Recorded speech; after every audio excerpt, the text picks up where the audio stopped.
There are many, many games that I have played throughout my life. A lot of the experiences those games have given me range from fun to miserable, from exciting to boring, from tragic to beautiful. But as I've said before, one of the most important things about any game that leaves a lasting impact on you is its longevity. Its ability to be able to be replayed and still be as fun the second, third, or even 10th time through.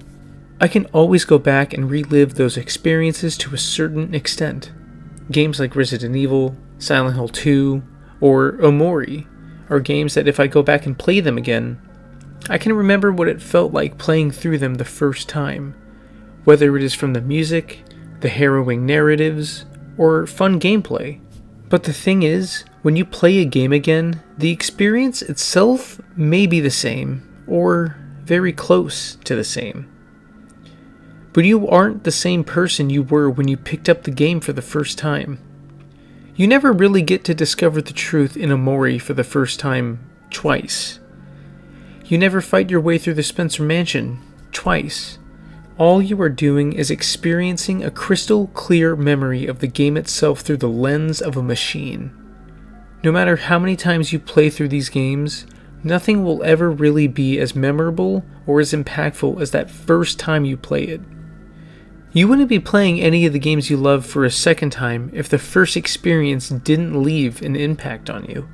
One of the biggest advantages video games have over other art forms as a medium is the ability to make you, the person experiencing the art, have an impact on the world of the game.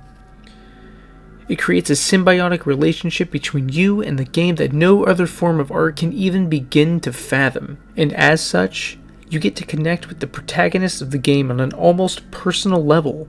Depending on the game, you get to play out the protagonist's fears and desires in real time, and if the game is good enough at what it's attempting to do, you will sympathize and empathize those emotions, those wants and desires, their fears at an almost 1-to-1 ratio with the pixels on the screen. But there is always that separation. There is always that liquid crystal that means that the things on the screen that you are looking at are not real. Even when games like Undertale or Off explicitly acknowledge that they are a video game, it doesn't change the fact that everything and everyone in that game that is aware of their situation are in fact just lines of code that are supposed to be an interpretation of something that we can recognize as an object or a person. But then a game like OneShot does its best to defy all of this, even going as far as to make the notion of a second playthrough impossible in the traditional sense. And I think while the game would have been memorable if it didn't soft-lock the player out of ever being able to play the game again, I think that this feature is why people look back so fondly on OneShot. Because as a lot of people in YouTube comments will tell you, OneShot really isn't a game. It's an experience. And quite literally, you only get one shot at it. And just like a warm memory that you can cherish forever, it can never be truly relived again.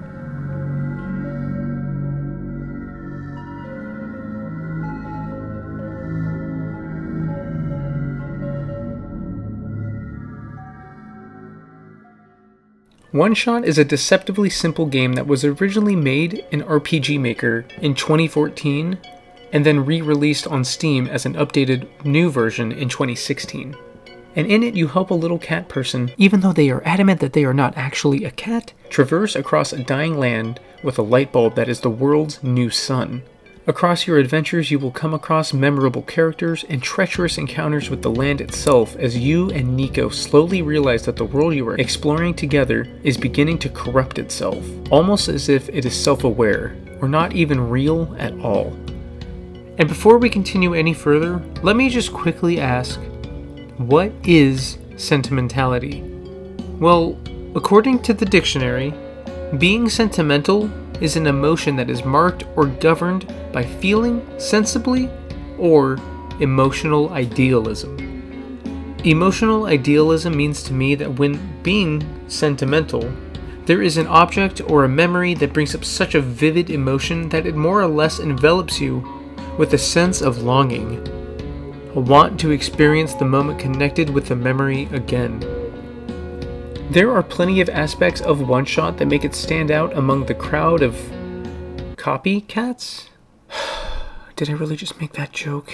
In the rpgmaker world. But I want to focus on a few of them that the game does to leave a lasting impact on the player.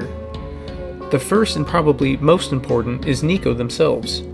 Right from the get-go, pretty much the first thing you see in game is Nico, up close and personal. The game wastes no time in letting you get to know this character. They talk to themselves briefly and you begin guiding them through the first puzzles of the game. It isn't until you meet Prophetbot inside the outskirts of the Barrens that you quickly realize that the game is making itself known as a meta experience, as the robot specifically references a god that turns out to literally be you, the player. And it is made apparent that you aren't really controlling Nico, but more or less guiding them throughout their quest.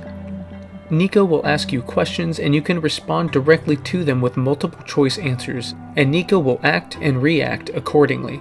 You also find out very early on that Nico doesn't belong in this world, as they tell themselves and you that they seem to have been abducted from their home village. They don't know what this strange place is any more than you do, and you will guide Nico through 3 different layers of the world in one shot as you bring the little cat person towards the huge tower that lies in the center of the world.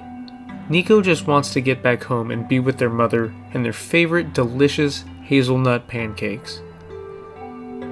But the big difference between this and a lot of other games that attempt a meta narrative with its characters is that Nico is real. Not really real, obviously, but the game tries to hammer home that Nico is a real being that was really abducted into the game world itself that you are playing through. Throughout the game, you will see flashes of Nico's dreams as they allude to the world that they belong to and the life that they lived before becoming a part of this world. The little details that you learn from Nico's life build up more and more throughout the story as your relationship builds stronger and stronger with them. The game honestly doesn't need to have an arc between you and Nico, even though they will always be astounded by your existence. From the first time you talk to Nico until the final goodbye, that strong positive connection only builds and builds throughout the runtime of the game.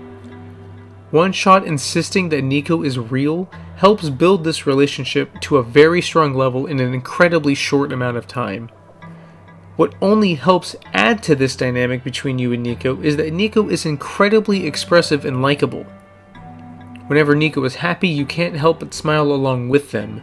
And whenever Nico starts missing home, you feel that sadness along with them as well, because in some subconscious way, they're like a friend to you.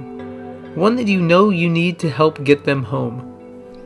The world of OneShot is incredibly memorable, separated into 3 distinct areas: the Barrens, the Glen, and the Refuge. The world that you and Nico explore begins, barren in the Barrens, and slowly gets more and more dense with population as you reach the center of the world, or the Refuge, as it's called in-game. Each is color-coded and gives off its own atmosphere, but all of the areas in this game retain this sort of feel that I can only compare to a chilly winter night with friends, all outside, talking about nothing, smoking cigarettes, and listening to a slow, cold, reverb-drenched song about nostalgia itself. The Barrens is distinct in having no other living characters to interact with within its blue, sanded dunes.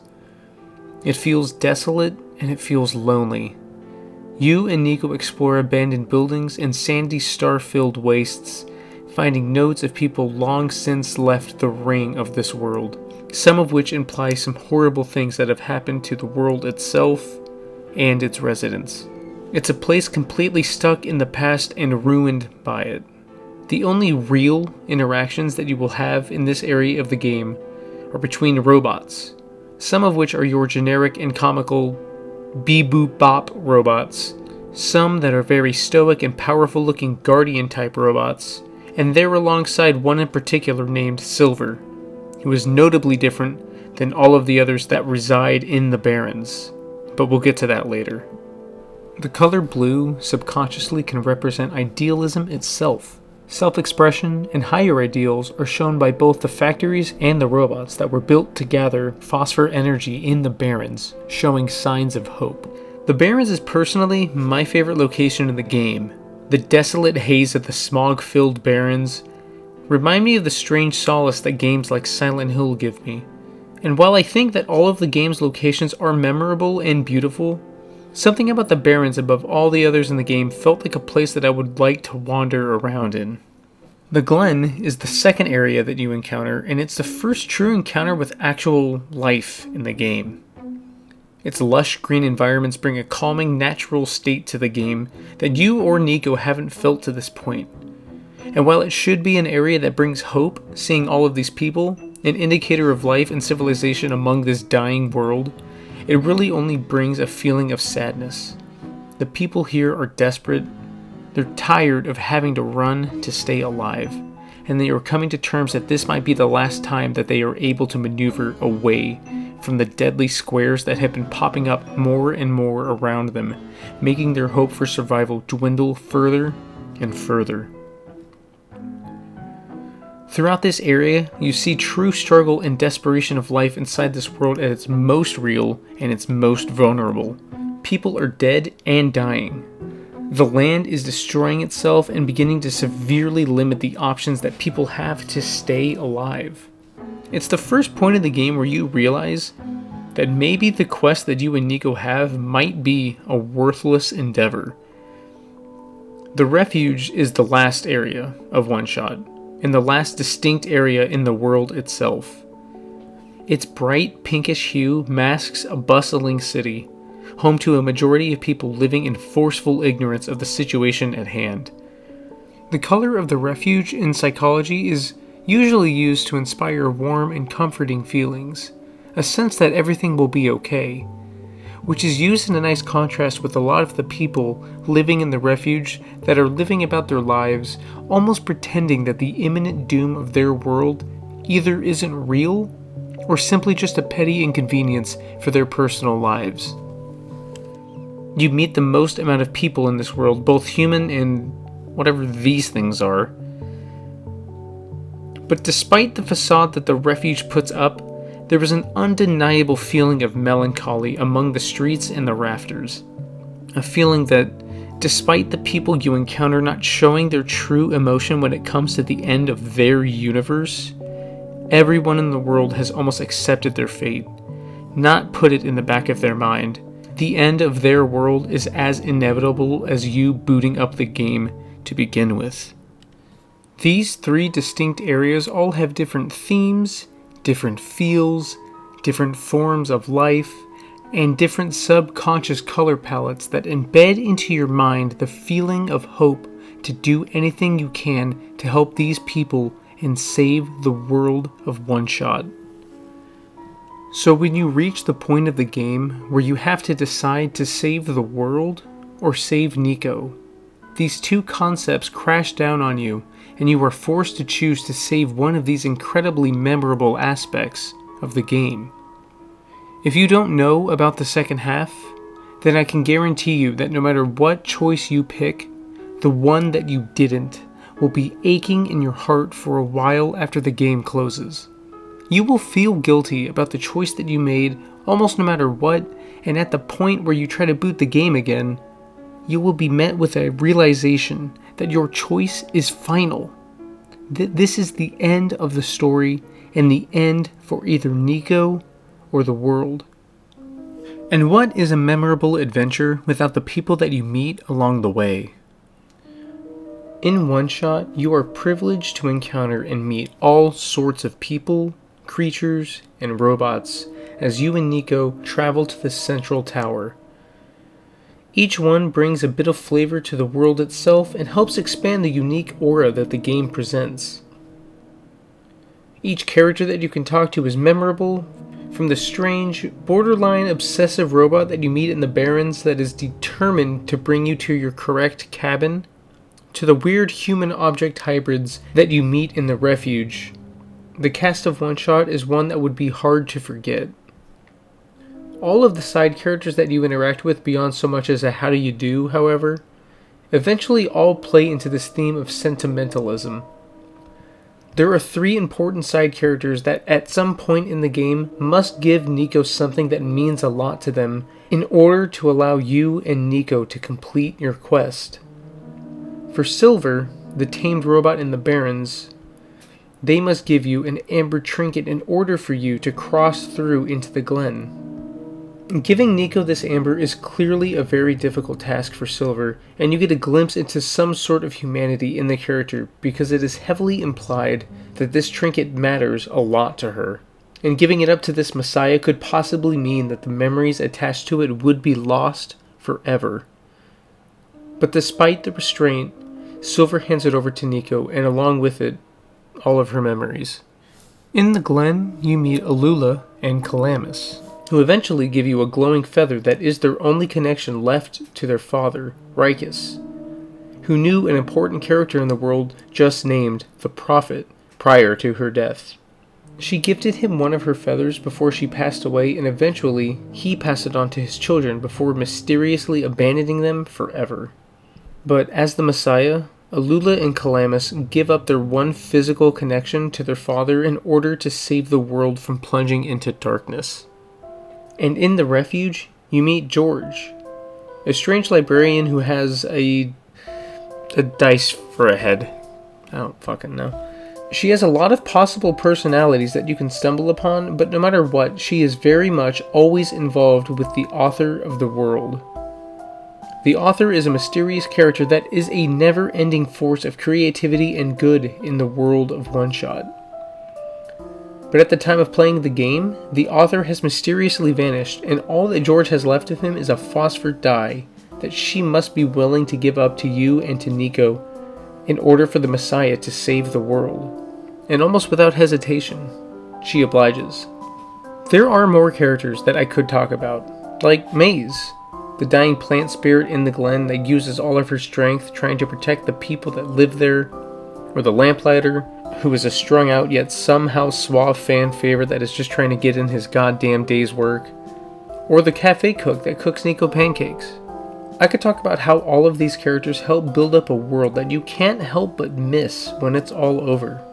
But these 3 specific characters that I talked about play into this theme of sentimentalism the strongest, having to give up something that means so much to them as they try to do the right thing in order to save the world for everybody.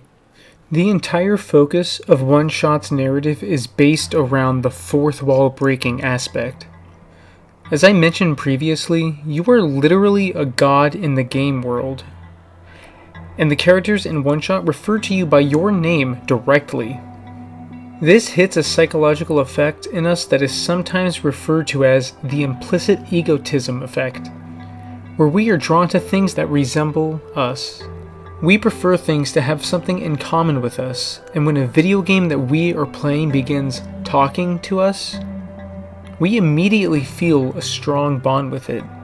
Regardless of whether or not the game allows us to do what we want to do, we somewhat mold the choices given to us, and for a brief period of time that we are involved with the game, those choices become our choices.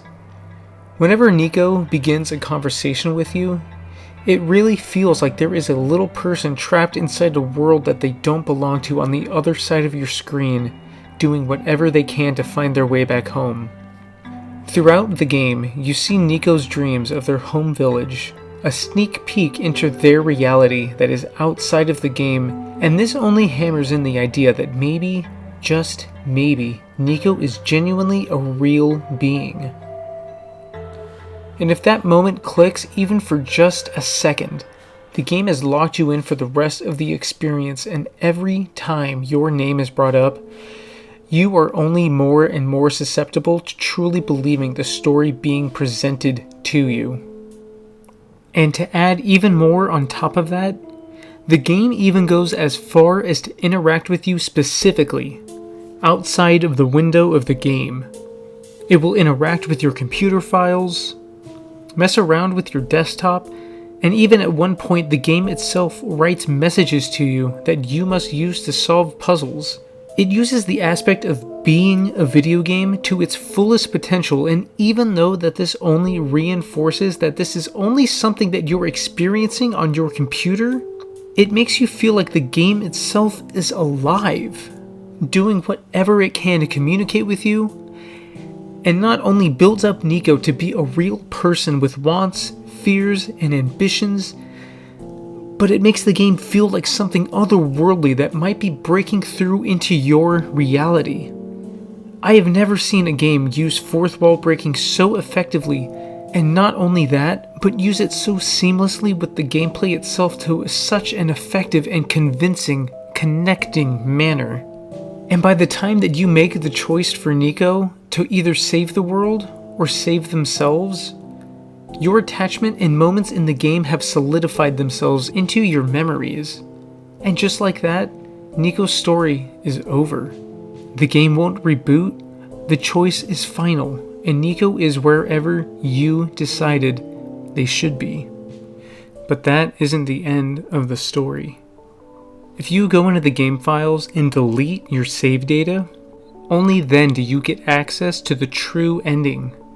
One that breaks the meta aspect even further and uses the concept of being a video game into the narrative of the story.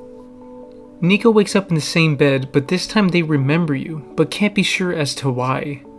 The game restarts and you get a real chance to save everyone and bring Nico home at last. But this time around, the deadly squares begin appearing more and more frequently as you come to realize that the squares are actually lines of code from the game trying its best to destroy itself, unstable and volatile. Silver, Alula, and Calamus, and now even new characters such as the author's son Cedric, and a fox named Rue all coalesce into a final run-through of the game, but this time all of them begin succumbing to the squares and their now frequent occurrences. All of the people that you've built relationships with are being taken away from you as you progress in this second story. The game itself is literally taking everything away that you grew to care for. Each time it happens, the pain of losing a friend becomes more and more real, and by the end, as you approach the central tower again, you and Nico feel even more desperate than the first time through. Even the characters in the game tell you that there is no hope this time, but just as before, the game itself begins speaking to you and takes Nico inside the code of the game, where it tells you that it can rewrite its own code and save everyone and send Nico back home, leading to the most heartbreaking moment in the game where you literally walk down the game's credits and say goodbye to everybody in your travels that you met along the way, some of which don't understand where they are or what happened to them, but all of them thanking you and Nico for what you did. You don't really get the sense that they know what their future is, but you understand that they know that this will be the last time that they interact with the Messiah ever again. And then Nico wakes up, back in the original bedroom with the new sun beaming into the window, your mission accomplished. Nico sees a tunnel with more light and tells you that they hear their mama, and you both remind each other to never forget what happened here because after this, there is no more connection between you. The game can never be revisited, and the characters you met along the way can only forever exist in a memory that you and Nico must share, otherwise either of you won't exist to the other. Nico walks towards the door. You say your goodbyes and, well, I'll just show you. I promise I'll never forget this world. I promise I'll never forget you, Dom. So take care of yourself, okay? You too. Oh, goodbye, Nico.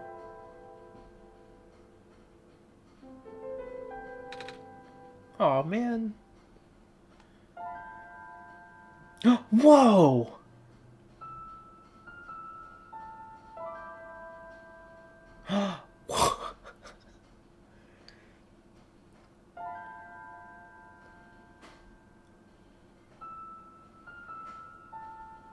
Wow.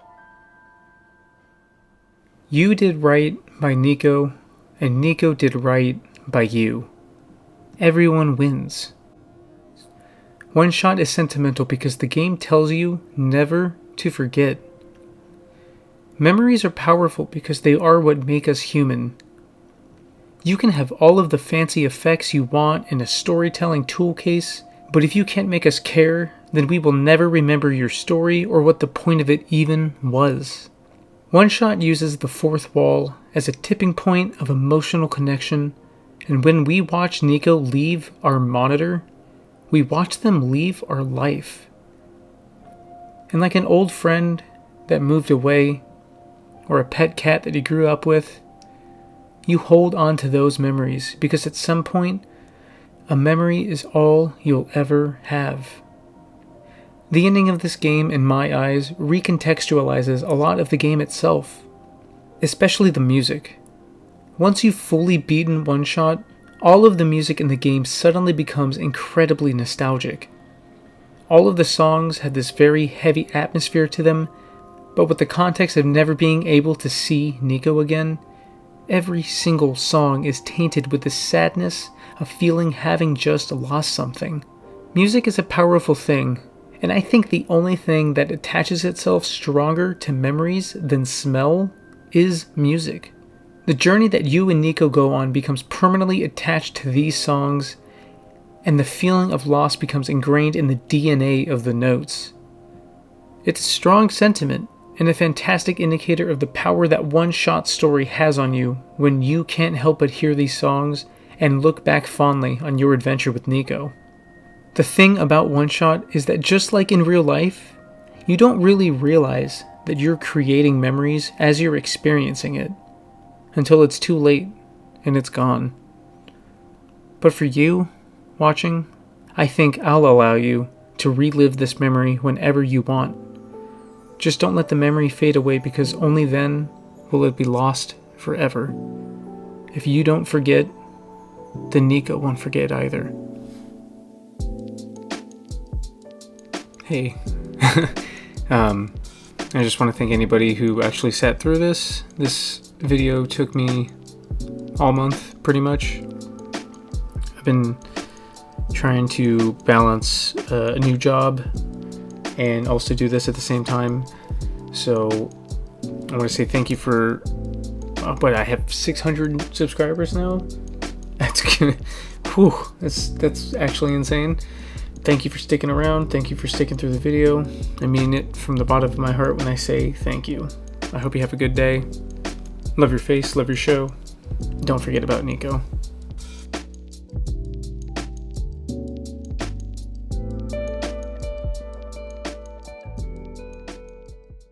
Tomato is a fruit, but it also a vegetable.